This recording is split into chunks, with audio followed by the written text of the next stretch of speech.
बिस्मिल्लाहिर्रहमानिर्रहीम। अस्सलाम वालेकुम। बेसिक इलेक्ट्रॉनिक्स के एक और लेक्चर के साथ लास्ट लेक्चर के अंदर जो हमने जो आपकी रेक्टिफिकेशन का आउटपुट है उसको फ़िल्टर करना सीखा था, यानी कि वो फ़िल्टर जो है वो किस तरीके से होता है और हम फ़िल्टर करते क्यों हैं। ठीक है, तो ये दो चीज़ हमने पढ़ी थी। फ़िल्टर होता क्या है, फ़िल्टर क्या करता है, और हम फिल्ट्रेशन का अमल करते क्यों हैं, रेक्टिफिकेशन, इन सारी चीज़ों को जो हमने कवर किया था। आज उससे रिलेटेड एक दो चीज़ें और जो उसके अंदर रह गई थी उन चीज़ों को हम पढ़ेंगे। उसमें है रिपल फैक्टर। ठीक है, रिपल्स का मौजूद होना और किस रेशियो में मौजूद है एक वेव फॉर्म के अंदर, रेक्टिफायर के आउटपुट के वेव फॉर्म के अंदर, या रेक्टिफायर के आउटपुट के अंदर रेक्टिफायर की जो वेव फॉर्म होती है उसके अंदर किस रेशियो से मौजूद है रिपल, उसको हम जो मैयर जो है वो करता है फैक्टर, उसको कहते हैं रिपल फैक्टर। ठीक है, तो उसको पढ़ते हैं ये क्या होता है और किस तरीके से हमें पता लगता है इसका।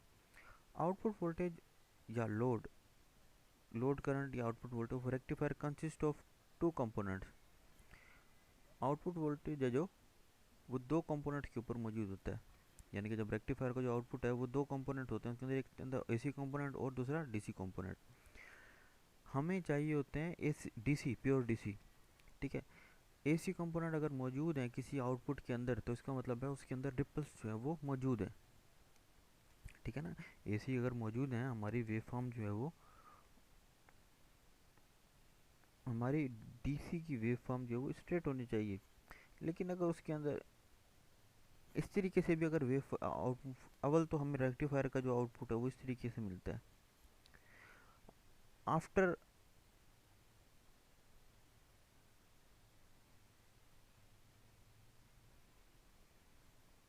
हम जब इसके अंदर फिल्ट्रेशन करते हैं तो इसके अंदर जो है वेव फॉर्म कुछ इस तरह की हो जाती है, यानी कि उसके अंदर जो है वो कम हो जाते हैं। फिर वोल्टेज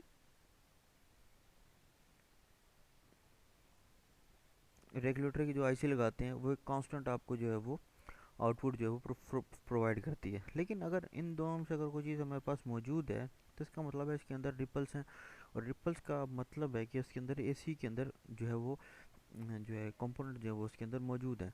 तो हमने जो है वो एसी को जो है वो नहीं लेना, हमने सिर्फ डीसी चाहिए। अगर हम पल्सेटिंग टाइप अगर कोई आउटपुट जो है वो किसी सर्किट को प्रोवाइड करेंगे तो वो जो है वो उसके अंदर डिस्टर्बेंस क्रिएट कर सकता है, हो सकता है उस सर्किट को जला ही दे।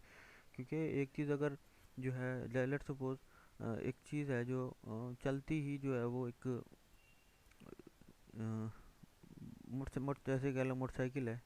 ठीक है, इसके अंदर हम अगर वो चलता है पेट्रोल पे, इसके अंदर हम अगर डीजल डाल दें तो हमें वो एफिशिएंसी नहीं मिलेगी जो हम पेट्रोल की तरह मिलती है। ठीक है, और हो सकता है कुछ अरसे बाद वो ख़राब भी हो जाए। या कर लें पानी डाल दो आप, के साथ जो है वो पेट्रोल को मिक्स करके डाल दो, पहले पानी और पेट्रोल जो है वो मिक्स करके डाल दो, तो क्या आपका गाड़ी चलेगी? नहीं चलेगी। ठीक है, वो किस तरीके से चलेगी, अगर चल भी जाएगी तो वो किस तरीके से चलेगी वो आप जानते हैं।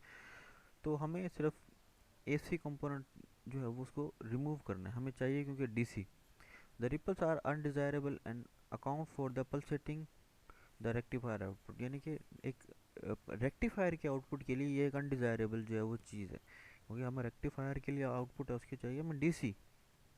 तो अगर किसी रेक्टिफायर के अंदर एसी कंपोनेंट है तो वो उसके लिए अनडिजायरेबल चीज़ है। The effectiveness of rectifier depend upon the magnitude of ripples present in the output. किसी भी रेक्टिफायर की इफेक्टिवनेस कितना मौसर साबित होगा, ठीक है, वो डिपेंड करता है मैग्नीट्यूड ऑफ रिपल्स, यानी कि रिपल्स की मौजूदगी, कितने रिपल्स मौजूद हैं आपके आउटपुट के अंदर, इसके ऊपर डिपेंड करता है।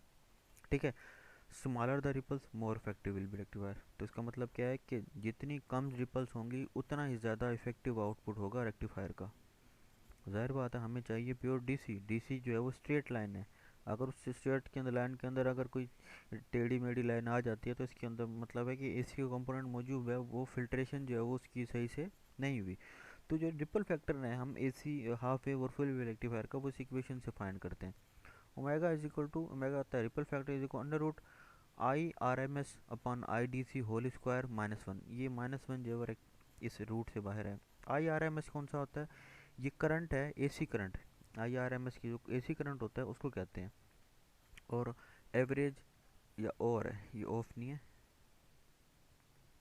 और DC value of load current, IDC का मतलब है डीसी करंट, आईआरएमएस का मतलब है, इनको स्क्वायर के रूट निकालेंगे -1, तो इससे जो है वो हमें पता लग जाएगा कि रिपल फैक्टर कितना मौजूद है।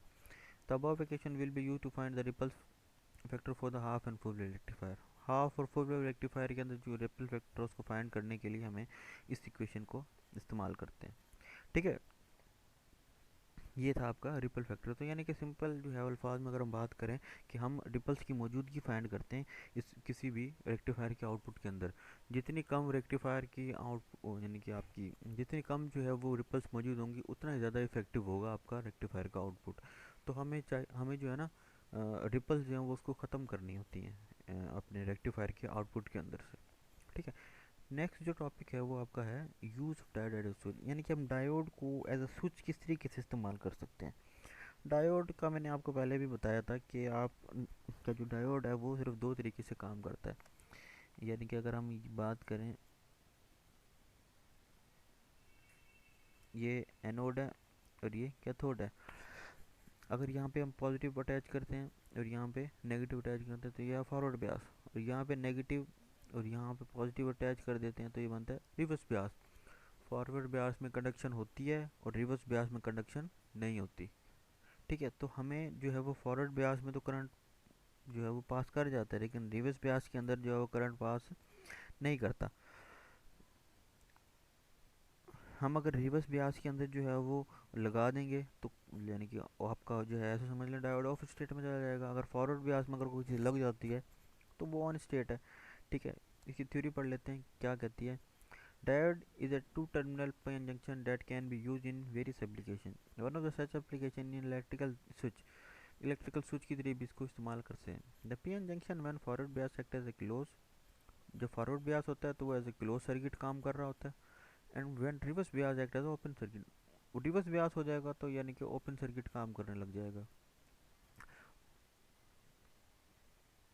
पी एन, ठीक है, ये आपकी ये पॉजिटिव है ये नेगेटिव है। अगर इतना काम करेंगे तो हमारा करंट जो है वो फ्लो करेगा। ठीक है, इस तरीके से जो है वो फ्लो करने लग जाएगा। लेकिन जब रिवर्स ब्यास होगा तो उसके अंदर तो एक गैप आ जाएगा ना, यानी कि ये जो जो जगह है रिवर्स ब्यास में जो है वो आपका रिफ्लेक्शन रीजन बढ़ता जाएगा तो ये गैप की तरह काम कर, यानी कि ये खाली जगह हो जाएगी।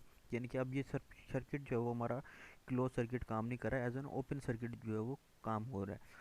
Hand the change of forward and reverse bias system make the diode work as a switch, forward being on.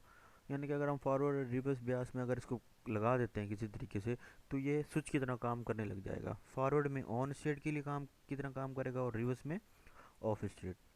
When a specific voltage is exceeded the diode resistance get increased making the diode reverse bias and it can act as a switch. खास किस्म के diode हम voltage, इसको खास किस्म के का मतलब है रिवर्स पोलैरिटी, अगर हम इसको वोल्टेज देते हैं तो उसकी रेजिस्टेंस बढ़ जाती है। रेजिस्टेंस बढ़ने की वजह से जो है वो करंट पास नहीं होगा। करंट पास नहीं होगा तो इसका मतलब है आपका diode as an open switch काम कर रहा है, वो काम नहीं करेगा, यानी कि ऑफ स्टेट में चला जाएगा। Whenever voltage applied below the reference voltage the diode resistance get decrease, diode की रेजिस्टेंस जो है वो कम होगी, making the diode forward bias and it act as an close switch, और ये क्लोज स्विच की तरह काम करेगा। इसके लिए एक फिगर दी गई है जिसके अंदर आप देखें, ये एक अलग सर्किट है, ये एक अलग सर्किट है। ठीक है, ये सर्किट 1 है, ये सर्किट 2 है। इसके अंदर हमने ये फॉरवर्ड ब्यास में लगाया हुआ है क्योंकि ये पॉजिटिव इससे एनोड से कनेक्टेड है, ये नेगेटिव कैथोड से कनेक्टेड है। जब स्विच यहाँ पे कनेक्ट हो जाएगा तो ये फॉरवर्ड ब्यास काम करेगा। जब ये स्विच यहाँ पे कनेक्ट हो जाएगा ये रिवर्स ब्यास, क्योंकि ये नेगेटिव पॉजिटिव के साथ है, पॉजिटिव नेगेटिव के साथ है, तो यहाँ पे रिवर्स ब्यास है, यहाँ पे फॉरवर्ड ब्यास ऐसा काम कर रहा है। ठीक है, जब यहाँ पे ए बी ए पॉइंट पे कनेक्ट हो जाएगा तो आपका डायोड जो है डायोड सेम ही है। यहाँ पे हमने फिक्स अमाउंट ऑफ जो है वो वोल्टेज अप्लाइड किया हुआ है, यहाँ पे भी फिक्स अमाउंट है। वोल्ट जो डायोड एक ही है लेकिन उसको हम फॉरवर्ड एंड रिवर्स जो है वो बना के क्लोज एंड ओपन स्विच जो है वो काम करवा रहे हैं। ठीक है, अब यहाँ पे हमने अगर हम लेट सपोज इधर से लगा लें, अब यहाँ यहाँ पे हमने कोई चीज़ लगाई हुई है। ठीक है, कोई और सर्किट लगाया हुआ है तो यहाँ पे तो उसको यहाँ से जब यहाँ पे कनेक्टेड हो जाएगा स्विच ए पोजीशन पे, तब तो उसको वोल्टेज मिलेंगे ना, करंट मिलेगा। जब यहाँ पे कनेक्टेड हो जाएगा वही वोल्टेज जो है तो उसके अंदर नहीं मिलेंगे। ठीक है ना। तो ये चीज़ है, सिर्फ स्विच को हम इसको एज स्विच इस तरीके से काम कर सकते हैं। स्विच काम के आप इसको फॉरवर्ड ब्यास में लगा देंगे तो ऑन स्टेट में काम करेगा, अगर रिवर्स ब्यास में लगाएंगे तो ये ऑफ स्टेट में चला जाएगा। ठीक है। तो इसी तरीके से हम जो है फॉर स्विच को और डायोड को अपने को इनके एज एन स्विच जो है वो काम कर सकते हैं। ठीक है। तो ये जो है वो आज का टॉपिक था, रिपल फैक्टर और use as a use of diode as a switch. इसके साथ जो आपका दूसरा चैप्टर जो है वो हो गया ख़त्म। इसकी एक्सरसाइज है, उसके अंदर जो है वो MCQs, fill in the blanks और ट्रू फॉल्स जो है वो मौजूद हैं। वो उनको आप हल कर लीजिएगा, उनको समझ लीजिएगा। अगर उनके अंदर से अगर आपको ये समझ नहीं आती तो मुझसे पूछ लीजिएगा, लेकिन उसको कर ज़रूर लीजिएगा इन तीनों चीज़ों को। ठीक है। इंशाल्लाह अगले लेक्चर के अंदर हम जो है वो अगली चैप्टर को पढ़ेंगे। ठीक है, उसके अंदर समझेंगे। तब तक के लिए आप ये पढ़ें, इसको समझें। कोई चीज़ नहीं आती समझ तो पूछें मुझसे। ठीक है, तब तक के लिए अल्लाह हाफिज़।